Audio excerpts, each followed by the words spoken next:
आज हमारी टीम बिहार के सिवान जिले के जीरादेही में पहुंची हुई है और इस वक्त जहां हम लोग हैं ये स्वतंत्र भारत के प्रथम राष्ट्रपति डॉक्टर राजेंद्र प्रसाद की पैतृक निवास है।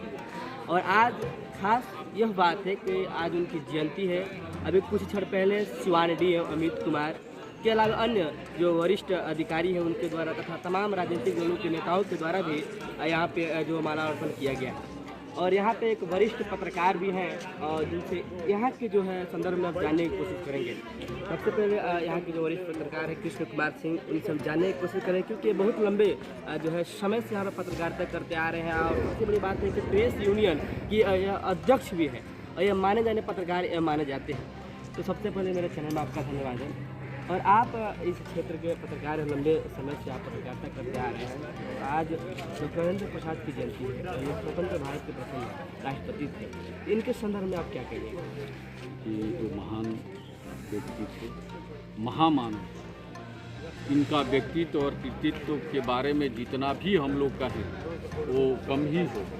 तो ऐसे महामानव के जन्म धरती पर आकर ये संत पुरुष थे, नमन करने से हम लोगों में स्वतः ऊर्जा का विकास होता है। तो हमें तो खुशी होता है कि यहाँ आकर हम लोग नमन किए। तो इस नमन के साथ साथ इनके आदर्शों पर चलने का भी हम लोगों को संकल्प लेना चाहिए। आज ये एक तरह से समझिए तो खुशी का त्योहार। आज उनका जन्म जयंती था और यहाँ पे सिवान डीएम अमित कुमार के अलावा अन्य जो राजनीतिक दलों के नेता अन्य अधिकारियों के द्वारा भी यहाँ पे माल्यार्पण किया गया। इस पर क्या कहेंगे? ये तो खुशी की बात है, माल्यार्पण करना चाहिए। माल्यार्पण के साथ साथ डीएम साहब ने जो कुछ विकास की बात भी कहे उसको भी अमली जामा पहनाना चाहिए।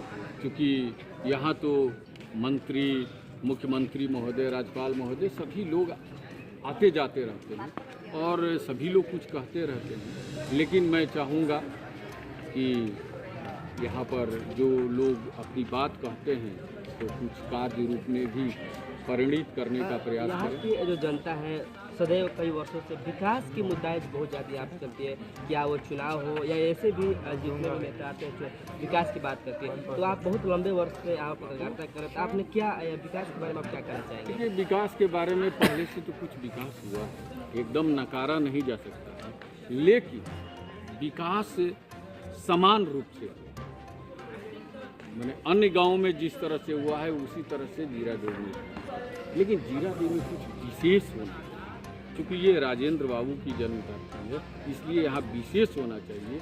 तो विशेष कोई विकास नहीं है। आपके मौजूदगी में ही आप यहाँ पे थे तो उस समय तत्कालीन बिहार के राज्यपाल और वर्तमान में महामहिम राष्ट्रपति रामनाथ कोविंद भी इस जो है पैतृक निवास का भ्रमण किया था। उस समय आप उनके साथ थे, उन्होंने क्या इसके संदर्भ में कहा?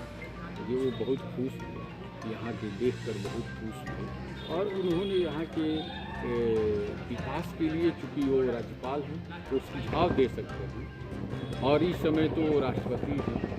तो एक बार वो यहाँ आ जाते, मैं चाहता हूँ कि अगर एक बार उनका पदार्पण यहाँ हो जाता तो मुझे लगता है कि जीरादेही का कायाकल्प हो जाएगा। बिहार के जो मुख्यमंत्री नीतीश कुमार के भी यहाँ पे आ चुके हैं, आज दौर में थे, उनके संदर्भ में आप क्या कहेंगे? उन्होंने तो बहुत अच्छी बात कही। सबसे बड़ी बात की उनके लिए यहाँ सोफ़ा लगा हुआ था, हम लोग कवरेज कर रहे थे, लेकिन उन्होंने उस सोफे पर नहीं बैठा। वो जो चौकी आप देख रहे हैं उस चौकी पर चादर भी नहीं था, वो कुछ नहीं लगाया गया था, खाली चौकी था और उसी पर जाकर उन्होंने और कहा कि मैं चूँकि इस पर गांधी जी बैठे थे इसलिए मैं बैठ रहा हूँ। तो उन्होंने यहाँ बैठने का काम किया। विकास पुरुष भी कहे जाते हैं, विकास पुरुष हैं भी, लेकिन राजेंद्र बाबू की गांव का विकास कर दें, इस स्थल का विकास कर दें, ऐसा मैं चाहता हूँ, यहाँ के लोग चाहते हैं। जिस चौकी आपने बात किया वहाँ पे जो है महात्मा गांधी की बात की जाती है कि 100% पे बैठे हुए थे और इसी पर बिहार के मुख्यमंत्री बैठ के कुछ आप लोग कुछ बातें भी बताएं, कुछ महत्वपूर्ण बातें। हाँ, महत्वपूर्ण बातें ये थी कि ये मेरे लिए स्वाभिमान की बात है कि इतने महापुरुष जिस चौकी पर बैठे उस पर मैं बैठता हूँ। उन्होंने सरकारी जो व्यवस्थाएं थी, जो सोफ़ा लगाए गए थे उस पर उन्होंने नहीं बैठा और यहाँ के विकास के बारे में चिंतन किए उनकी सोच थी। यहाँ नोटिफिकेशन भी हुआ, पर्यटन विभाग के द्वारा नोटिफिकेशन भी हुआ है, लेकिन नोटिफिकेशन होने के बावजूद भी ये कार्य रूप में नहीं हुआ। सरकार को चाहिए कि इसको कार्य रूप करे, और सबसे बड़ी है कि एक यहाँ पर गेस्ट रूम बना दे। यहाँ देश विदेश के लोग आते हैं, और सरकार इतना सुलभ शौचालय की बात कर रही है, शौचालय की बात करती है, और यहाँ आप आ जाएं तो एक भी शौचालय नहीं। एक सबसे बड़ी तो समस्या ये, मुझे बड़ा हैरत होता है, मैं वीडियो साहब से भी बोला, इसके पहले मैं कई बार आर्टिकल भी छापा कि इतने बड़े भवन हैं, और किसी को जैसे यहाँ बहुत से छात्र छात्राएँ आते हैं और उनको मान लीजिए कि बाथरूम जाना है, तो यहाँ बाथरूम में नहीं, यहाँ कोई व्यवस्था नहीं है। आपके मुताबिक यहाँ पे मूलभूत जो सुविधाएं होना चाहिए अभी यहाँ पे वर्तमान में नहीं जो उपेक्षा के शिकार कहा जाता है। और सबसे बड़ी बात है कि देखिए सूबे के मुख्यमंत्री आते हैं और यहाँ पे लोगों से मुलाकात भी करते हैं, बातचीत करते हैं और बैठते हैं, और एक उस उनके लिए सोफा भी लगाया जाता है, उस समय चौकी में बैठते हैं। आप इसमें किस नजरिए से देखते हैं? ये तो उनकी महानता, ये तो जैसे सादगी के प्रतीक न थे, राजेंद्र बाबू सादगी के प्रतीक थे, और उनके यहाँ आकर अगर ऐसा करते हैं तो इनकी तो महानता कही जाए। हम कुछ साल पहले जाएंगे, आप तो बहुत लंबे समय से आ रहे हैं, तो उस समय जिस दौर में आपने पत्रकारिता प्रारंभ किया तो उस समय यहाँ की स्थिति कैसी थी? देखिए, जब हम लोग शुरू किए तो चूँकि इस तरह की व्यवस्थाएं नहीं थी, उस समय पुरातत्व विभाग नहीं थी, तो जाहिर सी बात है कि औपचारिकता होता था, गांव के लोग आते थे और आकर माल्यार्पण कर देते थे। लेकिन जब से पुरातत्व विभाग लिया तो ये एक प्रशासनिक कार्यक्रम होने लगा और प्रशासन के लोग आने लगे, तब से तो कुछ बिहार सरकार के कोई बड़े मंत्री यहाँ पे जो है कभी आके यहाँ पर माल्यार्पण किए हैं? बड़े मंत्री वही प्रेम कुमार जी आए थे, प्रमोद कुमार, हाँ प्रमोद कुमार, जब वो पर्यटन मंत्री थे आए हुए थे, तो उन्होंने तो पर्यटन की बहुत बड़ी बड़ी बात कही थी। लेकिन इसके जानना चाहिए, दर्शक भी जो हमारे जानना चाहेंगे कि इसके बारे में कुछ डीपली कुछ जानकारी दीजिए, इस भवन के बारे में, इस क्षेत्र के बारे में। देखिए, ये जो भवन, ये भवन तो राजेंद्र बाबू के पिताजी और उनके दादा चौधुर लाल जी हथुआ राज के दीवान थे।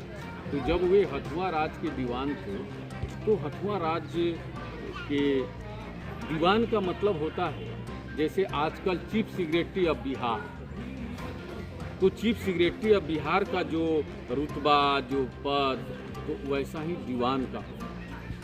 आज मैं एक आर्टिकल भी लिखा हूँ, और कल हथुआ के जो वर्तमान महाराजा हैं उनसे बातचीत हुई, उन्होंने एक फ़ोटो दिया जो राजेंद्र बाबू के दादाजी, तो उनसे जो बात हुई तो बताए कि सर कृष्ण प्रताप शाही करके जो राजा थे वहाँ के, तो उनके काल में ये दीवान थे और इन्होंने 25 से 30 वर्षों तक काम किया।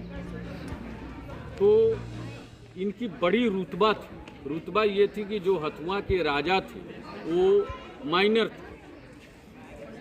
उस समय था कि अंग्रेजी व्यवस्था थी, जो माइनर होता था तो एक आदमी को उनके प्रतिनिधि के रूप में रखा जाता था। तो ये दीवान ही नहीं थे, एक तरह से राजा का भी काम देखते थे। और सबसे बड़ी बात उन्होंने बताया, मृगेंद्र प्रताप शाही जी के जो लड़के हैं कुमार जी, उन्होंने बताया कि राजा के खाना के पहले राजेंद्र बाबू के दादाजी को भोजन दिया जाता। मैंने इसका मतलब हुआ कि इनकी जो रुतबा थी, इनकी जो पहचान थी तो बहुत अच्छी थी। तो उस खानदान से ये बिलोंग करते हैं, और ये चूँकि वैष्णव धर्म के प्रवर्तक नहीं कहे जाए, वैष्णव धर्म के उपासक थे। इसका प्रमाण आप इस भवन पर देख सकते हैं। ये बहुत बड़ी बात है कि इनका पूरा परिवार जो था वैष्णव धर्म का उपासक था। और राजेंद्र बाबू, मुझे लगता है कि नेता उनको कहा जा सकता है, लेकिन वास्तव में वो संत। यहाँ पे एक कहा जाता है कि बिहार में दूसरे नंबर यहाँ पे अस्पताल हुआ था। हाँ, जो राजकीय आयुर्वेदिक अस्पताल है, सही बात है, वहाँ आप देख सकते हैं। और ये दुख की बात है कि जब राजेंद्र बाबू राष्ट्रपति थे तो उनकी पत्नी कहीं, अपनी पत्नी के कहने पर चूँकि ये लोग आयुर्वेद पर ज़्यादा विश्वास करते थे, उनका पूरा परिवार आयुर्वेद पर विश्वास करता था, इसके लिए उन्होंने स्थापना करवाई। और आज उस आयुर्वेदिक विद्यालय का ये मैंने अस्पताल का ये दुर्दशा है कि आप उसका चित्र देखकर उसमें पशु रह रहे हैं, बकरियां चर रही हैं, इस तरह हो गया। तो इसका तो विकास होना चाहिए। यहाँ के जो उन लोगों के लेकर जो मामले में अस्पताल के लिए कई बार आवाज़ उठाई गई, क्या रिस्पॉन्स आता है? ये सबसे बड़ी बात है कि यहाँ तो प्राथमिक स्वास्थ्य केंद्र है, यहाँ प्रसव की व्यवस्था है। जब वो यहाँ के चिकित्सकों से पूछा जाता है तो चिकित्सक लोग ये कहते हैं कि मानने के अनुरूप यहाँ न चिकित्सक है न स्टाफ है, तो बहुत सी कमियाँ हैं। चाहिए सरकार को इसको करें, हम लोग तो यही ना चाहेंगे। हम लोग पत्रकार हैं तो अपनी लेखनी के माध्यम से चाहेंगे कि इसको उजागर करते रहें। आज का जो कार्यक्रम था, जो मालार्पण वगैरह किया गया, किस प्रकार किया गया, इसके बारे में बताइए। कि आज का ये सरकारी कार्यक्रम है, जिला प्रशासन के द्वारा किया जाता है और अन्य राजनेता लोग भी आते हैं, क्षेत्रीय लोग भी आते हैं, माल्यार्पण करते हैं, क्योंकि आज राजेंद्र बाबू का जन्म दिवस, आज ही के दिन उनका जन्म हुआ। तो आपने देखा कि एक वरिष्ठ पत्रकार हमारे साथ मौजूद थे, कृष्ण कुमार सिंह, और उन्होंने यहाँ के जो है बारे में जानकारी दिया और बताया कि किस प्रकार यहाँ पे किस परिस्थिति में कैसा था और आज कैसा है, किस प्रकार यहाँ के जो वातावरण है, क्या यहाँ पे होनी चाहिए, क्या मूलभूत जो सुविधाएँ हैं वहाँ पे नहीं है मौजूद, उनके बारे में उन्होंने बताया। और आज जन्मदिवस था और जिला पदाधिकारी ने यहाँ पर मालार्पण किया और तमाम नेता भी थे जिन्होंने मालार्पण किया। हम अपने कैमरामैन से कहना चाहिए कि दिखाएँ कि यहाँ पे जो है जो इनका ना इसी पर उन्होंने कुछ दिन पहले मालार्पण किया गया था और कई तमाम राजनीतिक दलों के नेता मौजूद थे। राजनीतिक दलों के नेताओं के द्वारा और अन्य पदाधिकारी अधिकारियों के द्वारा भी यहाँ पे मालार्पण किया गया था और करके उन्होंने नमन किया और इनके पद चिन्हों के चलने की है जो बात बताई।